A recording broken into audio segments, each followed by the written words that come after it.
Good afternoon, everybody. Welcome to the TraderMerlin show for a wild Tuesday afternoon edition. I'm sure many of you are tuning in right now to see what on earth is going on in this, I hate to say it, just this shit show of a crypto market that is having another implosion akin to what we saw back in May. But I'm not going to start there. I'm going to get to that a little bit later on. I want to get to our guest who's waiting in the wings. We'll also talk about our markets going forward, but we'll save most of that stuff till the tail end. I try to split shows up and show maybe some of the shorter term aspects of markets and maybe focusing on different asset classes like bonds or options, futures, forex, cryptocurrencies.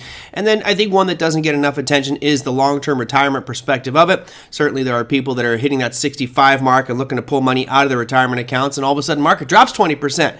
Got to feel bad about that, and who knows if it's done dropping. So I guess the question becomes, should we look at traditional investment models, which are take your age, subtract from 100, and that's what your percentage of your portfolio should be in stocks, and make it so vanilla that you have one asset class in stocks and the other one in bonds? Or do you look at alternative investments for retirement? And as you can see here, you can see how much broader this is than just stocks and bonds. The little poll here has got futures, gold, options, businesses, ETFs, CDs, bonds, currencies, 401k, commodities, real estate, mutual funds, stocks, IRAs, annuities. I mean, the list goes on. And I certainly could not do this by myself. So joining me today on the East Coast, we got Mr. Justin Krebs joining us. Justin, how you doing, my friend? Good, Merlin. How are you doing, man? Fantastic. Good to have you with us. It's been a while since you've been on. How you been? Been great, man. Been great. Just riding the waves with the markets, right? So that's all we can do. I mean, your wave riding might be a little bit different than most because you are in the the money management, the financial advising role. So what are some of the big challenges or issues that you're facing as this market continues to slide lower? I mean, obviously it's a difficult time. You've got, stocks and anything in the public markets, stocks and bonds included. I mean, they're just getting smashed. So realistically, most people that come to you, that's all they're familiar with. They're familiar with stocks and bonds. They think, hey, if I want to be a little bit more risky, I'd be more into stocks. If I want to be a little bit more safe, I get into bonds. But interest rates going up. That means bond prices are plummeting. Stocks are also, plummeting as well, thinking that, of course, inflation is going to be here to stay, which it will be for a little while anyway. So the problem becomes is that most investors just kind of approach you and they say, hey, you know what, I want to, I want to be more conservative. I want to be more aggressive. I want to be more moderate. But they don't really understand what's kind of really available out there to them. And I think the financial industry has done a really, really, really good job of basically bashing anything that's not a stock and a bond. So when you bring up alternatives, hybrids or alternatives or something of that nature, I mean, everybody's like, I hate that. Do you think that's self-interested, or and the reason I say that is, as a financial advisor, and maybe you can correct me on this one. I mean, I was not a financial advisor, but I worked for a financial planning firm. And, when you have just a couple of instruments to choose from, it becomes very easy to tell your clients, hey, you know what, I've got these mutual funds, and here's a large cap growth fund, here's a small cap growth fund, and maybe I have an emerging market fund. So I'm still in equities. And over here, I've got short-term bonds, and I've got long-term bonds. So I have these few investments. It makes it easy for me to explain to my clients and say, hey, I've got this stuff. But then you start throwing in here, well, I've got some annuities for you. Hey, how about those commodity markets? Maybe we look at some oil exploration companies and buy individual security holdings, or how about digital assets and these types of things. Do they slander the other instruments in order to keep their portfolio of presentation small to the customer? I guess is the long-winded question. I mean, exactly. When you really look at the financial markets and the financial industry itself, it's very segmented, right? You've got the big box boys, you got the UBSs, the Fidelities, and the Merrills, and all they do is they sell stocks and bonds, and that's how they profit. So they really only suggest the things that are going to put more money in their pocket. For good, worse, it doesn't really matter. It's just the name of the game. They're going to suggest to keep as much money under assets under management as they possibly can. Now you swing to the other end and you go to the insurance industry. Say, hey, I might want to get an annuity. Well, what's the insurance guy going to tell you? The insurance guy is going to tell you, obviously, you want to be an annuity. They're safer. They're all that kind of stuff. Blah blah blah blah blah blah blah. So he's got a great viewpoint of how wonderful annuities are.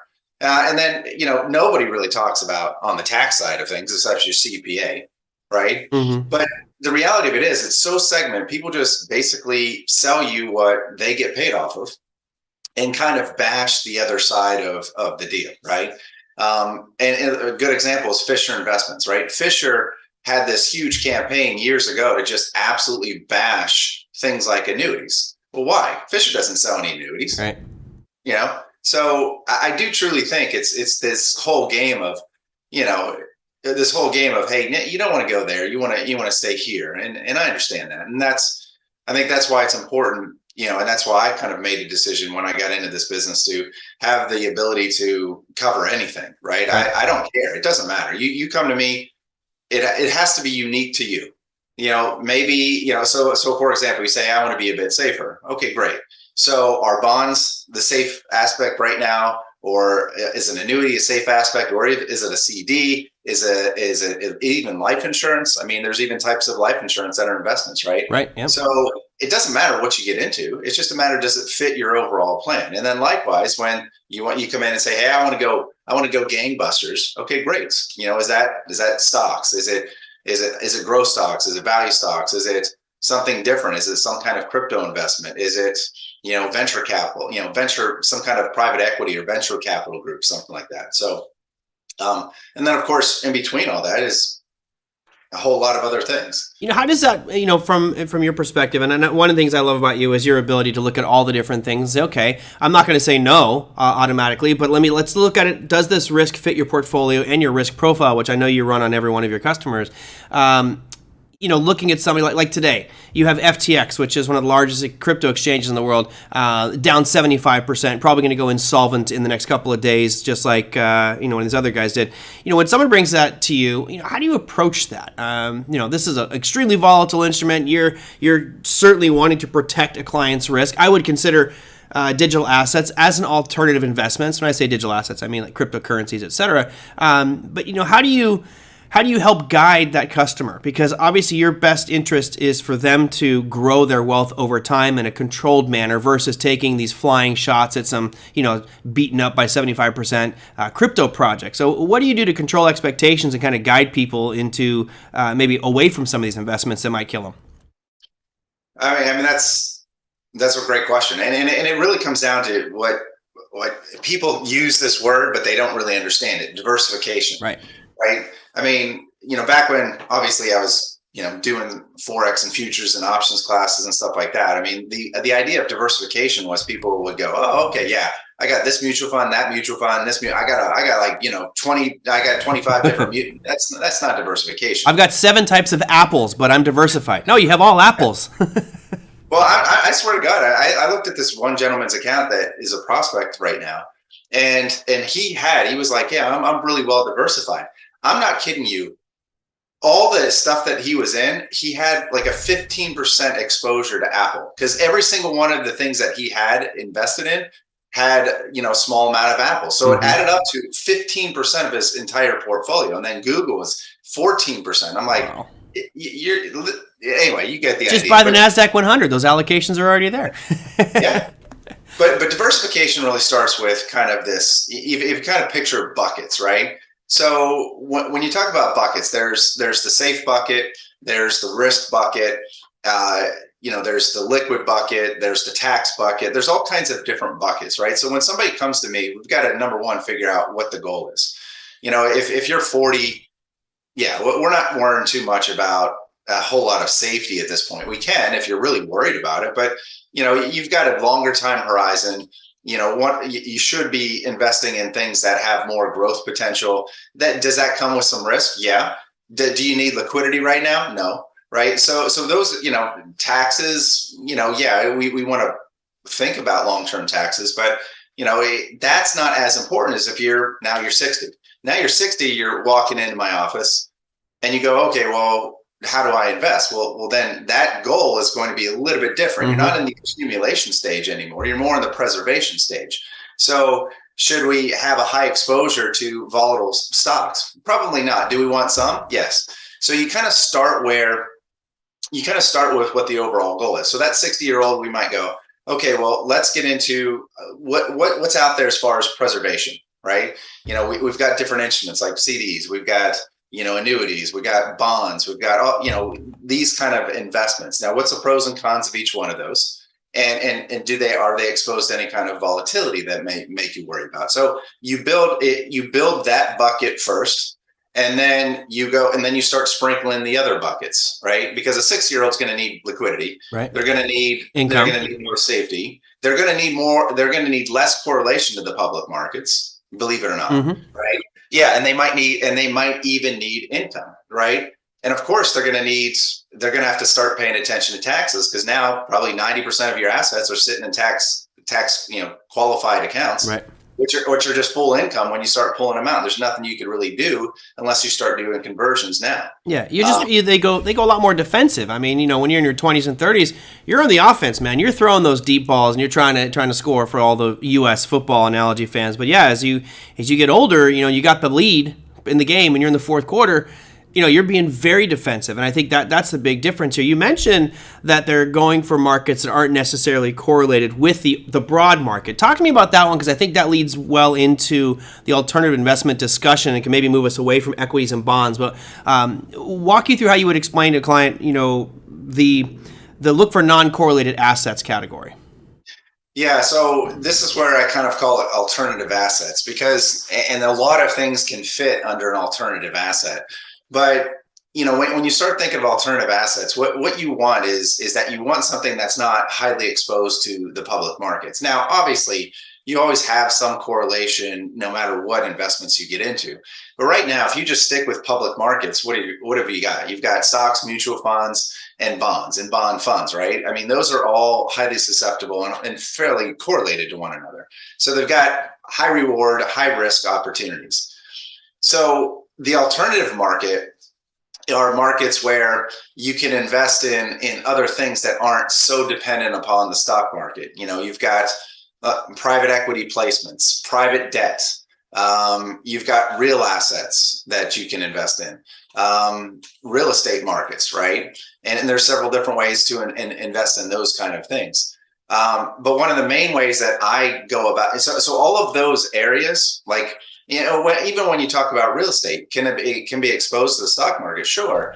But when you invest in certain parts of the real estate, like if you invest in to basically to the debt of the real estate market, or you invest in, like companies that, like Amazon builds these big warehouses, and they basically have, they have debt to build these warehouses. Right. There's actually companies that invest into the debt servicing of that, which is crazy. So you get returns that are more stable, that they're not correlated, they have nothing to do with the stock market. They can be used for a lot of these type of investments are very good at generating distributions, which, you get into your 60s, 70s, that would be income, right? So a distribution or a dividend, right? You can't really call it a dividend because technically these types of investments aren't dividends, right. They're distributions. But that's what's nice about some of these. They have to distribute 90-95% of what the profits are. So that, and in some cases, it's actually tax preferred, in that way as well. So these can be structured for income, but they also have some accumulation side of things. So it's kind of, think of it like this: if you got your foundation, your safe bucket, right? Now those safe buckets, they're principally protected. They're backed up by a bank, a government, or insurance company. So principally protected. You can't lose any money on them. And those investments, they don't have the highest return. Now some of them at certain periods of time can be, 6, 7, 8% return, without any real risk to the downside. But again, that's when you have to kind of figure out for that particular situation, what's the best investment. Right. On the other hand, you've got your roof assets, your risk assets, right? Those guys, you could be up 20%, you could be down 20%, right? So that's the risk asset. The alternatives kind of fit in between. They're not too crazy and volatile like the risk assets, although they have some accumulation potential, right?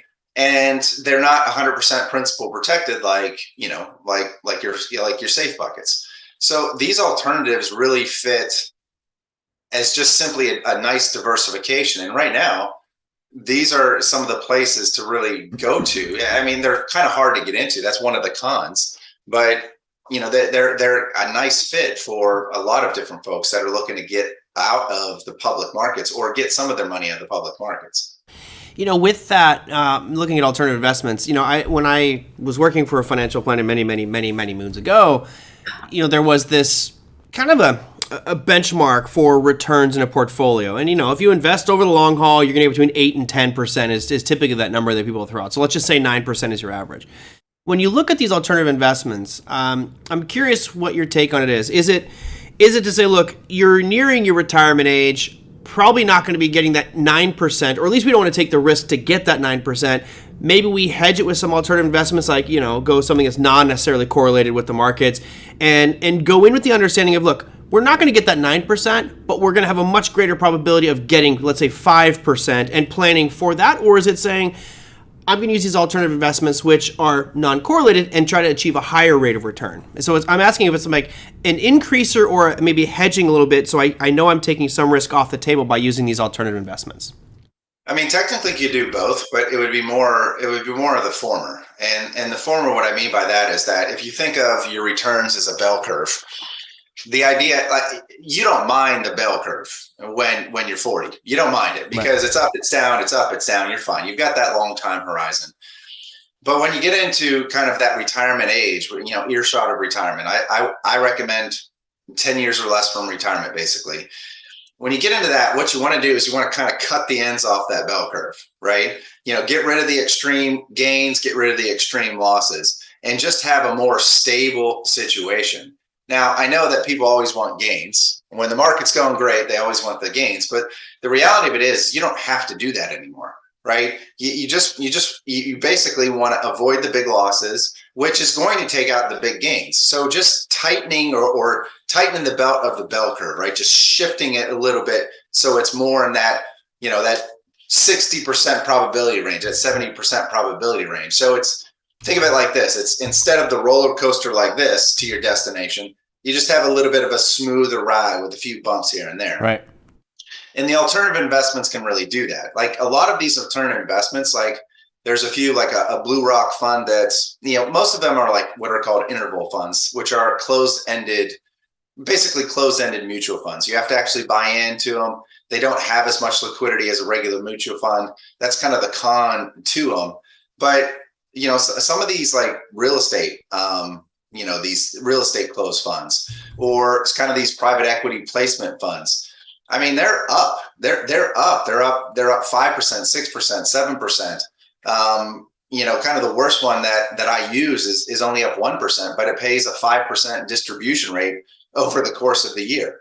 So and again, that's not sexy. That's not amazing. Right. But since it's not really heavily correlated, it's not dependent upon the stock market, it's producing a good return and stabilizing the whole of your portfolio. So if you've got some invested in that alternatives, you got some in kind of your safe bucket, and then you've sprinkled in some of the stuff in the risk, your risk part of your whole portfolio is down probably hard right now. The alternatives are up slightly, and your principally protected stuff what it's going to produce, right? So overall, your portfolio is looking pretty okay right now. And that's kind of the idea of that, just diversifying and having, or I tell people this, you have no idea what the market's going to do. You can't control the market, but you can control the behavior of your money by putting it into the areas that you know what to expect out of them. You know what to expect in a stock. You know what to expect in a CD. You know what to expect in these alternatives as well. You mentioned a couple things there earlier. I wrote them down here: private equity, private debt, real estate. Obviously, I think most people get the real estate side of things, and certainly if you don't want to buy physical real estate, you could be using some funds. There's a lot of ETFs out there that could represent that. Walk us a little bit maybe more about private equity, private debt. Like, how does one, is there a centralized marketplace for these things, or do you use your connections and have access to a pool of these projects or investment vehicles? Well, I kind of chuckle because pretty much anybody can invest in these types of alternatives. You just have to have, if you try to do it on your own, you're going to have a little payroll, right? I mean, you're going to have a million to go into, finding it yourself. When you have I don't want to sound cooler than I am, but I have connections. But Ooh. through through relationships, advisors have relationships. When you work with somebody that kind of holds the licensing that I have, you have connections to certain vehicles that make it a lot easier way to get entered into. So when you look at like a private equity, so some of these private equity funds, again, they're interval funds. So they're not a liquid. They have like quarterly redemptions and stuff of that nature. So they don't trade on the public markets, right? But because you have to go directly to those companies to get involved with them. But and they do make, there's ETFs that track these things. There's but those aren't as good as the actual real thing. But like a private equity placement, what they do is these companies will go in and they'll go into late stage small companies. So small companies that have been really profitable, have performed really well for 5 to 10 years. They're just on the verge of launching to go public, and they need that extra capital kind of push them into that arena to be able to really start going to the public sector, or to the public markets, I should say. So these private equity placements, they go in and they finance that, right? Right.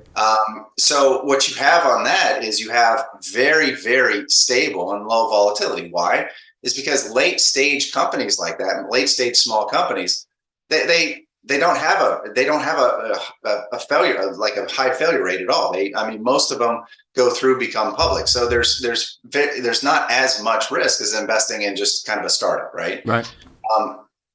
But they have a good return because you're getting into a company when it's smaller, and as it launches, you have a significant return. So there's that potential for accumulation there. It's more stable, and it's not really dependent necessarily on the stock market. So you've got a nice little diversified part of your money in that area. Whereas if you just strictly directly invested into a company, you're going to have to put more money into it. There's more risk, and that's just not maybe where you want to have the use of your money. Yeah.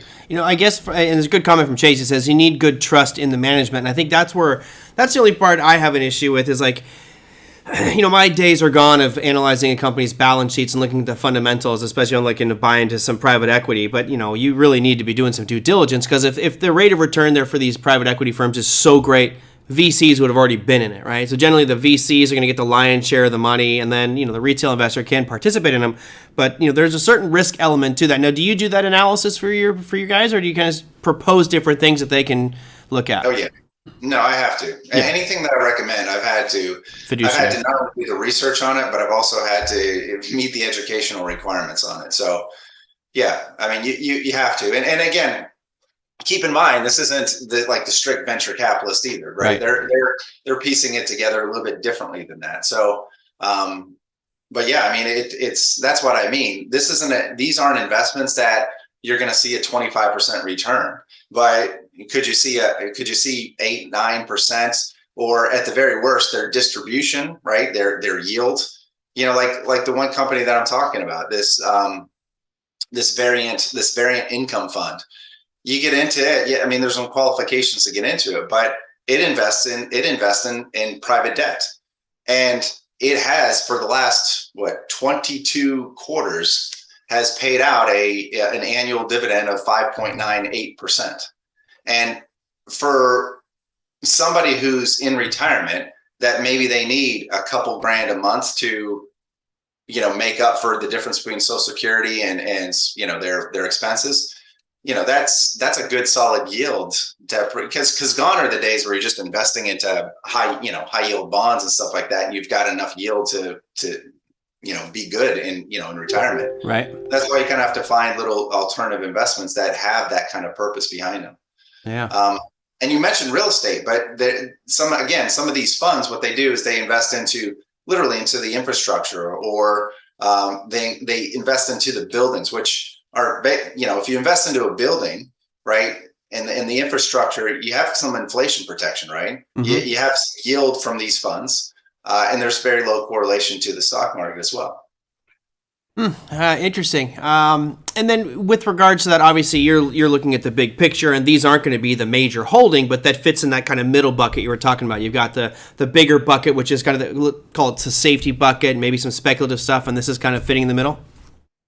Exactly. I mean, and this is what I truly believe. I don't think anything should be the main. Yeah, you should have enough diversification across those different buckets to fill each one of those purposes, whether it's liquidity, whether it's tax reduction, whether it's growth, whether it's, whether it's income, whether it's safety. You need to have that spaced out. And everybody's a bit different when you kind of design a plan for them, because they have different requirements. Some people have pensions, some people have high Social Security, some people have a lot of savings. Some people have Roth, some people have tax deferred money, right? I mean, everything's a bit different, but yeah, everything that I ever talk about, you have some exposure to it. You don't make it I don't want anybody going out and buying, trying to find a whole bunch of alternatives here and trying to put all your money into it. That's not the right call. Right. That's just as foolish as and putting all your money into the stock market. Which is foolish. We know that for sure. All right, so you've got private equity, private debt, real estate, and then obviously annuities, I think, play a big role in it. You've talked on this show previously about annuities. I think it was, you talked on the show about annuities, right? I think we had the little, that was our boxing show, right? We did a little, the square off. Yeah, it was. And that obviously finds a place in it. What are some alternative investments that you just, as someone who's been doing this a while, just kind of shake your head at and be like, no, that I know you want to go down that route, but probably not going to. I mean, is there anything where you just kind of snub your nose at, as like you said earlier, the traditional financial guy's going to snub their nose at? There's got to be some things you go, no, I just can't with good conscience do that for you. I mean, honestly, no, I don't believe that there's bad investments. It's just bad, and they're just wrong investments for a certain situation, right? Mm-hmm. So, like, once again, bonds aren't a bad investment. Are they a bad investment right now? If you're trying to get some safety, yeah, absolutely. But if we're talking 2 years from now, maybe the bond rates are 8%, I mean, why wouldn't you, right? I mean, that's a good yield on a very safe instrument. And if at that particular time interest rates are likely to be going down, and the bond value goes up as well, so even if you decide to sell it before the maturity date, you're going to win out on it, right? So I don't believe that there's anything that I really turn my nose up at. Are there things that I will say, hey, there's too many cons to this particular situation or this investment to warrant it being part of your portfolio? Yeah. Mm-hmm. But no, I mean, I think it's all an open opportunity. I mean, that's what investing is. It's finding the opportunities that are going to be best suited for that situation. Another question I've had in the past has been, here we are nearing, or some people nearing retirement, and a lot of people feeling that they might have a shortfall, not quite making it. Others concerned about this recent market sell-off, which, we don't exactly know which way it's going to go. It sounds like the Fed has fairly telegraphed it to be going lower. What do you say to people who are right at that retirement age, as far as, I'm sure they're going to come to you with all these assets, you throw them into spreadsheets and kind of see where they stand.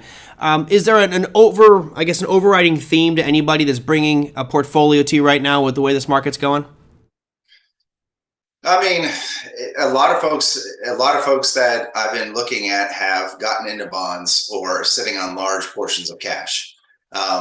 So the reason those two areas are kind of problematic is, one, yes, bonds are getting crushed as well, right? I mean, I've had people that are going into some of the high yield, so they're chasing yield. In other words, they're trying to buy these bond ETFs, which, good night. I mean, you're gonna get hurt, especially you don't know what you're doing. And the second thing is, speaking of not knowing what you're doing, people get into cash and they try to time the market. They think, hey, I'll get out, and then when I get back in, did you know that usually the biggest rallies after a bear market is usually in the first 3 months after that bear market concluded. Mm-hmm. So how are you going to time it? How is the average person going to go, oh yeah, let's make use of our capital now, bam, within those 3 months? It's a big ask on what some of these folks are trying to do. But this is the time where they look at their advisor and they're like, well, hey, you're not doing anything here. Well, most advisors aren't going to time the market, right? I mean, they're geared towards kind of that long time horizon. So if you're expecting your advisor to kind of get you in and out and in and out and in and out, that's not what they do. And that's actually in many ways a violation of some of their licensing. So yeah, they're just sit back, relax. It'll be okay. There's actually a great Saturday Night Live skit, which if I had it, I would play it right now, where he's like encouraging these people. The market's down 30-40%. He's like, just relax. It's okay. Everything will be fine. It's like, but you're shorting the market. He's like, well, yeah, obviously you need someone to buy the shares from you, and you're my customers. I love that old one. All right. So what? I have your website up here. So there you go. Let me bring it up for the viewers out at home. There it is. This is theproactiveinvestor.com. There are a bunch of resources there. I see events tabs here. You got any events coming up here? When are you going to have me on to speak for crypto for you or something? Come on. I am done for the year. I'll have some starting up in January, but I'm done for the year.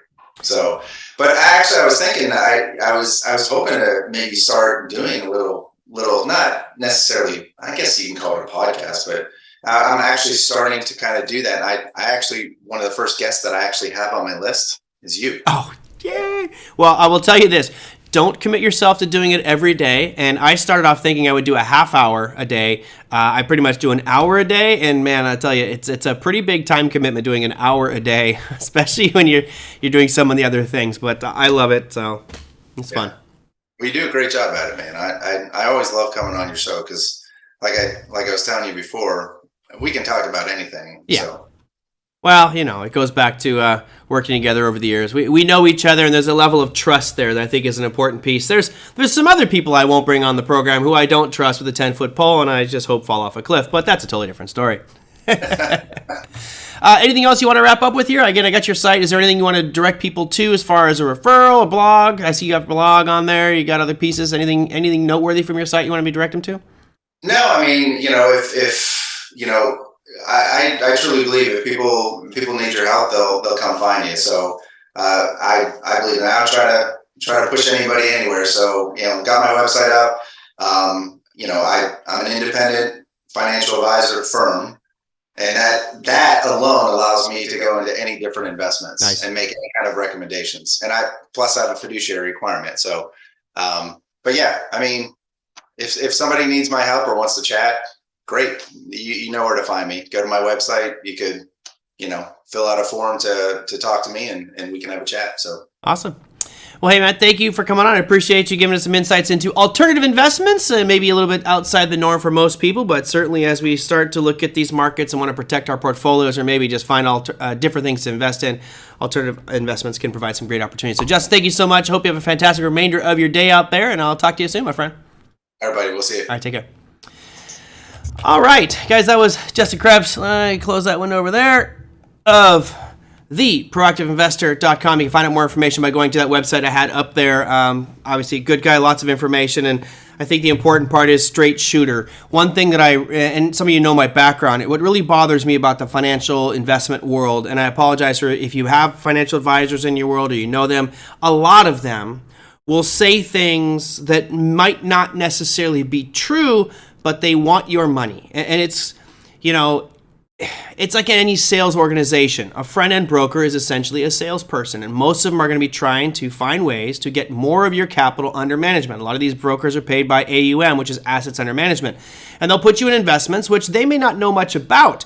That what kind of shocked me about when I worked for the financial planning firm, that the people there, I don't think really understood what they were selling. They were told to sell these products because that's what the firm was making the most money off of pitching to their clients. I hate that. I think that's a horrible model, which is why I like having Justin on, because I know he's out there going through things and they're not designed to make him money. His point is, as a financial advisor, is to make sure that you achieve your goals, and then there's fees associated with his services, but it's not pitching products that he thinks are going to make him a bunch of money. To me, that is great. I think that's an important piece because, as Lisa says here, they know about the commissions. Yeah, there's a ton of them. There's a ton of commissions for these firms. And, I think I mentioned the story when I was in college. There was a guy who came in and spoke to one of the clubs I was a part of, and he's throwing his Ferrari keys on the desk, and he's got a Prada suit and shirt. I'm like, man, this guy's a baller. And he's like, I make so much freaking money, I don't even know what to do with it all. And, of course, as wide-eyed college kids, we're going, oh, yeah, this is what I want, this is what I want.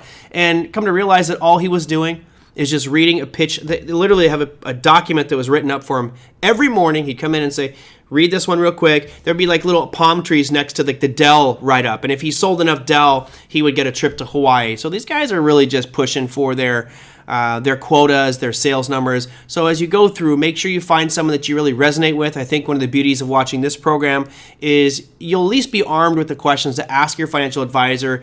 And if they can't answer them, find another one. There are tons of them out there. Find someone you trust, because ultimately you worked your life for this money. Last thing you want to do is give it to some shady person who's going to take it all away from you, or take a large portion away from it. So check out Justin at theproactiveinvestor.com. Now, I'm going to go to this one real quick since Shinobi is still here. Shinobi said, and of course you guys experienced this crypto meltdown. I'll give you the high level version. I have a crypto session starting this evening where I'll be going much more in depth on this topic because it is very, very timely. We had a situation happen back in May of this year where we saw Terra Luna, which was an interesting cryptocurrency project, and their stablecoin, which is UST, imploded. It became unpegged and now is pretty much gone for all intents and purposes. And the feeling was that this would be somewhat fixed out there by the markets, and keep your money on these exchanges, stay away from lending protocols like Celsius, like Voyager, like Nexo or BlockFi or Crypto.com. Those ones are dangerous, right? So go to the centralized exchanges, right? Go to Coinbase, go to Kraken, go to Binance, go to FTX.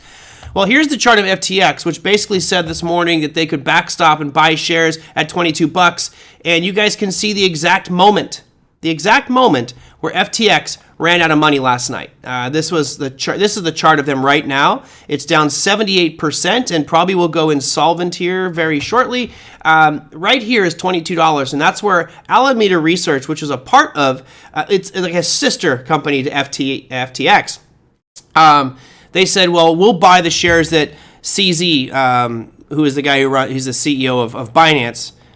CZ said, I'm going to start selling all my FTX shares because he has $500 million worth it. And he made that statement, and Alameda Research said, we will backstop it at $22. And apparently, once that broke, that signaled that Alameda Research is out of money, which puts a liquidity crunch on FTX exchange.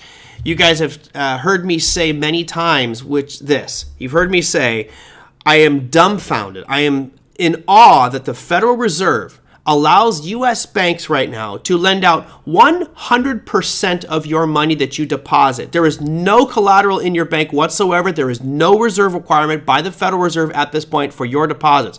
So if I deposit 10 grand, that full $10,000 is lent out by the bank. It's called fractional reserve banking. Normally, there's a 5 or 10% or some percentage that the bank has to keep of your deposits. What happened here is FTX was doing fractional reserve banking. They were taking customer deposits, putting into Alameda Research, and then Alameda Research is going out there and buying up just about everything that they could in the crypto space to bolster their position as the juggernaut. Well, it became a liquidity crisis, and all of a sudden, money's no longer there. Feeling is that FTX internationally may just dissolve altogether. Could be very, very, very ugly. Binance, it says Binance have now purchased FTX through. No, they have not. Binance has not purchased FTX. My guess is they probably will at a significantly discounted rate. The reason, and this is actually a beautiful architected thing on the part of CZ Binance. CZ, who's the guy who owns Binance, has $500 million worth of FTT tokens. That's the ticker symbol that you see here.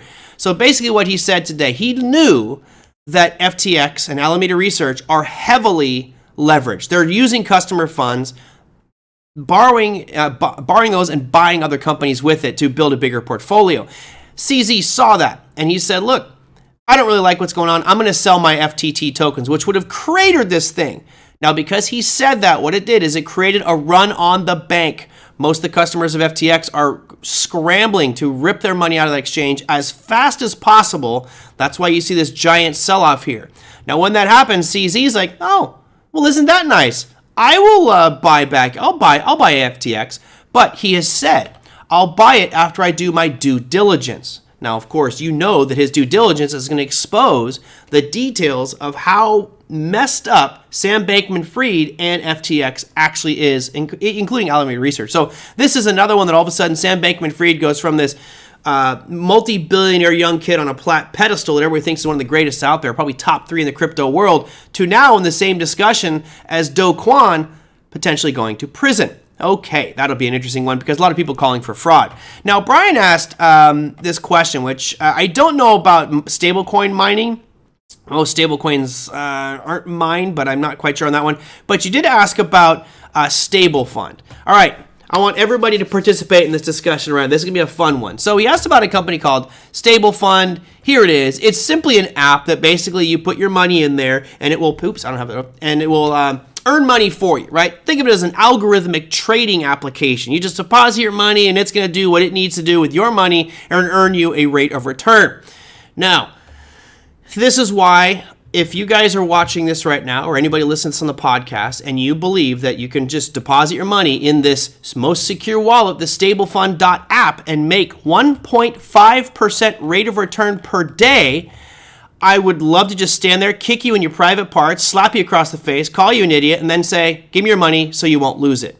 They are promising you, right here, daily returns. StableFund offers a solid 1.5% daily return on your investment. Oh, I love this. The users deposit Matic in a pool with bots, which over time invest the funds in the most profitable trades to get the most returns. Are you freaking kidding me? You're telling me that in the most established financial market in the world, I'm lucky if I average 9% per year over time, but this thing's going to get me 9% in 18 days? Actually, I'm sorry, 6 days? There's no way in hell. No way in hell. It's a fraud. It's a scam. If you put your money in there, kiss it goodbye. Let me just ask you, what do you think the average annual return is if you put let's say I put $10,000 into this stablefund.app, 10 grand, over the course of 1 year, how much did that $10,000 turn into? Don't try to calculate it here. Just type it in the chat. How much do you think your 10 grand would turn into if you simply deposit in this app, you didn't do anything, but you waited 365 days? How much did your $10,000 turn into? Type it in the chat. I'm curious. I'm sure my finance crew out there is going to do it, but don't worry. I have a spreadsheet for you that I created while I got that question. So here is your spreadsheet on that one. And just so you guys can see the numbers, here's your $10,000, 1.5% per day. At the end of day one, I've got $10,150. I'm going to scroll down here to just after let's call it day 60, 2 months in, I'm already at $24,000. If you scroll down to 100 days, $44,000. So I've already got 400% gain. But this is where it really gets just crazy. Down here at 365 days, my money has now turned into 2.1 million. I can assure you right now, Brian and anybody else out there that is thinking about this, if this was legit, I would put every penny I had in here. Why? Because if $10,000 is going to make me 2 million, well, I'm going to put in 100 grand and make 21 million a year. Crazy. Absolutely no. I can't believe they could even put that on their website. If you look at the average annual return for the S&P, which we just talked about, being roughly 9%, the average annual return for this product is 21,589%. That's terrible. I know I don't need a spreadsheet. I wanted to show how ridiculous it is, and it blows my mind that there are you'd make 6,000 times more than the S&P average annual return. I mean, if that was the case, everybody and their mother would be doing it. So I don't know how on earth they could possibly put this, Brian. I would say stay away, please. I mean, if you're going to do it, assume that money is absolutely gone. You'll probably never get it back. There's probably terms and conditions as far as how you can pull it out and all that type of stuff. So crazy. Leave it alone, please. Yeah, where's Bernie? Exactly. It reminds me, I've told you this story before. I did this exact same thing with a guy. I forgot the numbers. It's been so long ago, but he was like, yeah, I can get you, what was it? It was at 20% per week guaranteed rates of return if you bought this guy's software. This is a Traders Expo, and he did the circuit. He probably still goes around. Does it say they're FDIC insured? Come on, Lisa. You know that answer is a big no. But this guy was promising 20% per week rates of return, and I just simply ran a spreadsheet. I'm like, dude, there's no way. I go, if you guarantee, and I did it in front of a huge group of people. I called him out. I said, you are a liar because there's no way that you have a guy who's been using your software for 5 years, which you said on the stage, earning 20% per week over the course of those 5 years. It would have been billions of dollars. Billions of dollars. No way. So if it sounds too good to be true, it is. I think the benchmark you have to all set for yourself is in your head. If the S&P is 9%, that's the average for over time, then that should be your benchmark, right? You really shouldn't be, when you see something that says, I'll give you 1% a day, even getting 1% a week, right? That would far eclipse the S&P. Now, don't get me wrong, I think that getting 1% a week is absolutely doable. I think it's very doable. 1% a month is, I would venture to say, relatively easy if you have the right strategy in place and you have good discipline. But getting 1% per day, man, that's a tall order there. I got to say, absolutely not. Absolutely. And I agree with you, Shinobi. There's a lot of Ponzi schemes out there, though. And in the crypto space in particular, right? Because it's so unregulated and all these different markets we're getting exposure to, a lot of them are coming from, Singapore, Korea, China. There's all these crazy things popping up that even if they did get caught, they'll just disappear and we'll never have any recourse. If they're in the US, though, there is a little bit more recourse. Government regulators and law enforcement officials are a little bit more on top of it. But crazy, ugly stuff they're dealing with that one. All right, I did not have a chance to go through and look at all the data today. I've been so slammed. For tomorrow, here is your economic calendar. Let me really quickly run through this one because I got a bunch of stuff I got to take care of for my class tonight.